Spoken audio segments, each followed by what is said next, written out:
Man, this thing, I don't even know how to describe it. It's like if Kirby swallowed the keyboard and Princess Peach at the same time.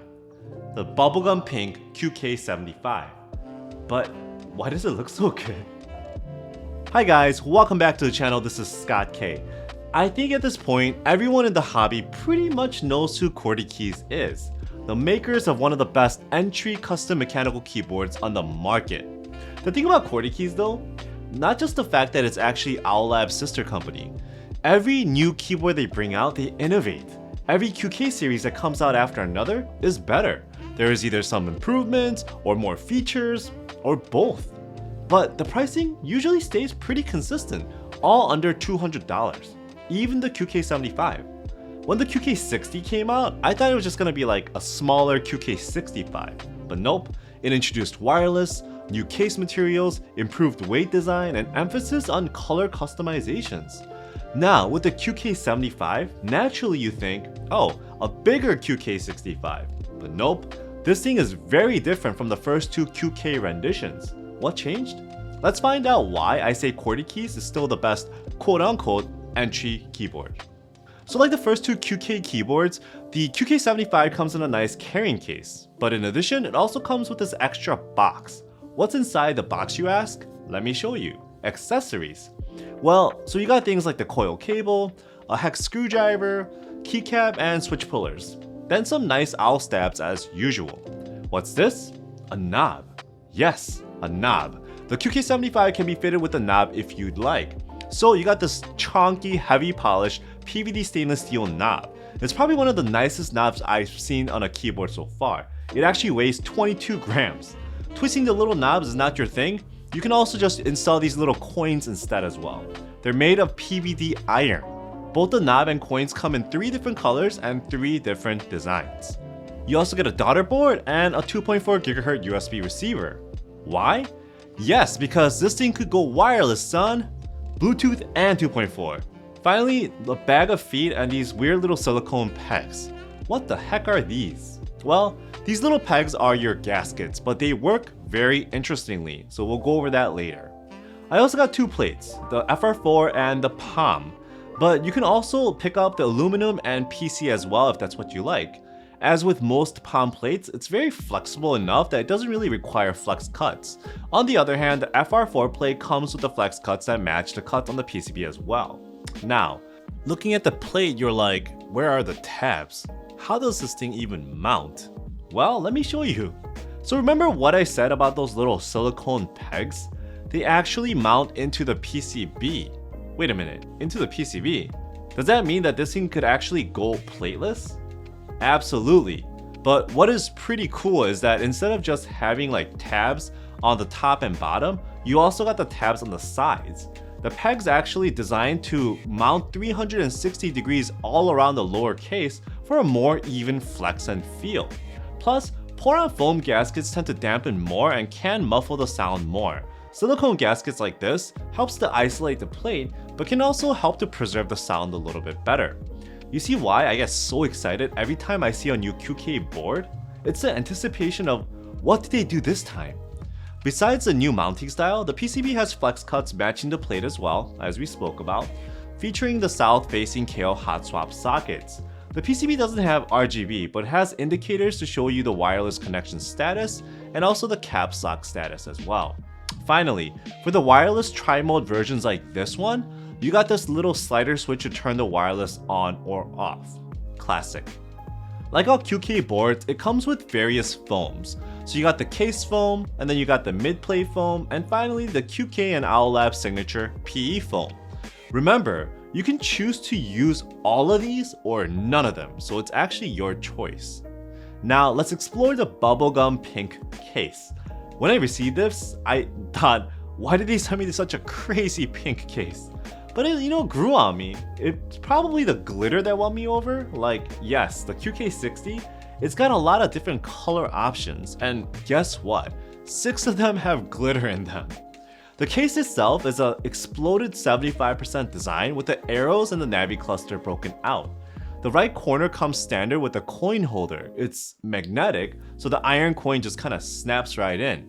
They say the glitter colors are sprayed, but the quality was actually perfect.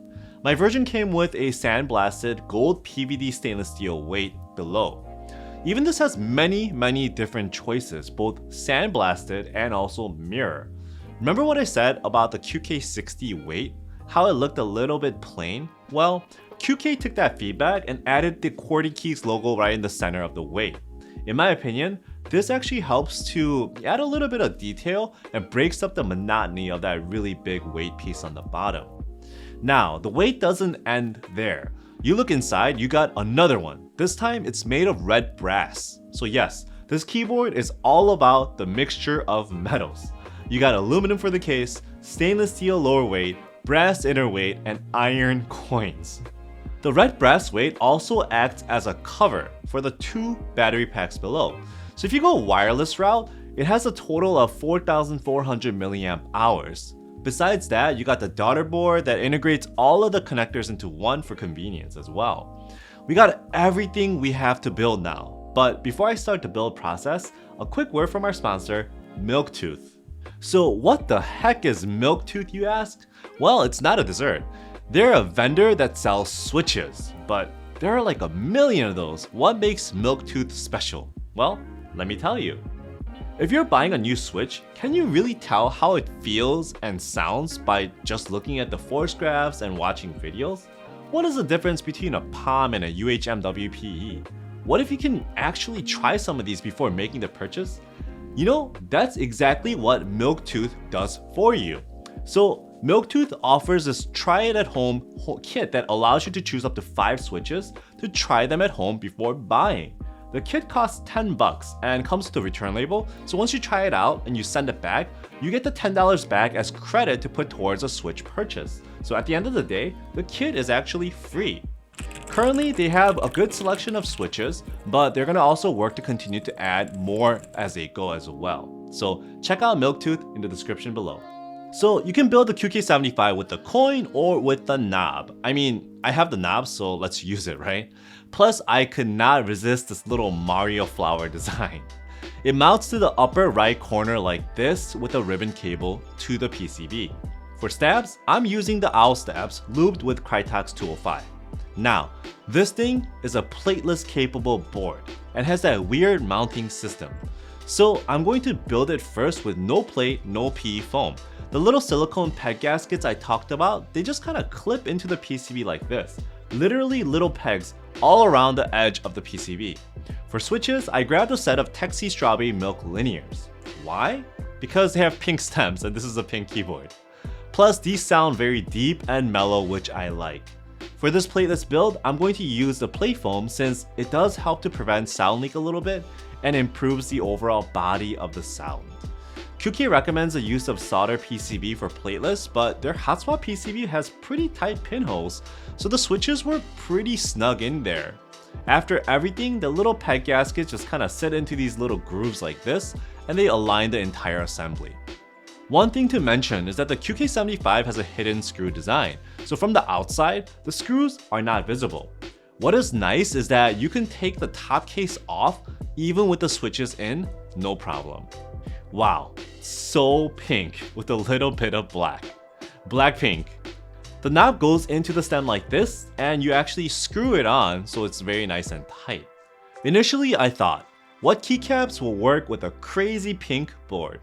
So I grabbed a set of drop DCX black on white keycaps, and I wanted to add a little bit of flair as well, so I grabbed some modifiers from Hipyo's Hippo caps.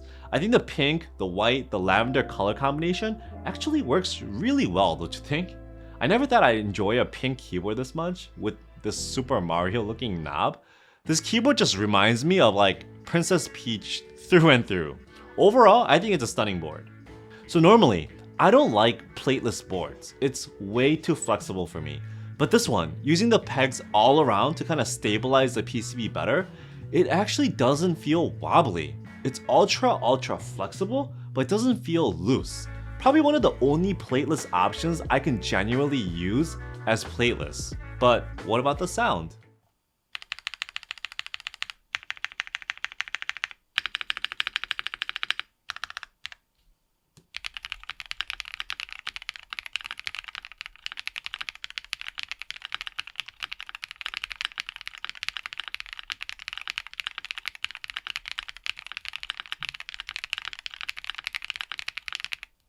What do you think? Overall, using the mid-play foam helped to contain the sound a little bit better, and the QK75 yields a very deep and smooth sound profile. I'm sure the Tecsee Strawberry Milk helps here as well.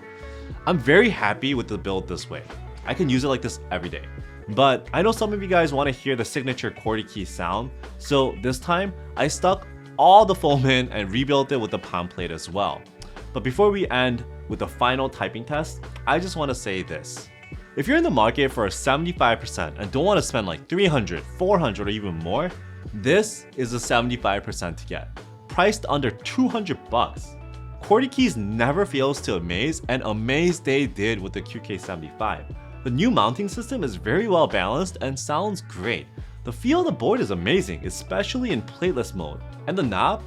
I don't know why I like this little Mario flower knob so much, but I think it's awesome.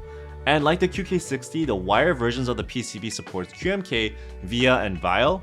The tri-mode PCB will support the QK configurator, just like the QK60 did. It's like essentially QK's own VIA. Plus, if you like the signature QK sound, you can also build it to produce that sound as well. So, you know what? I will leave you with that. And as always, thanks for watching.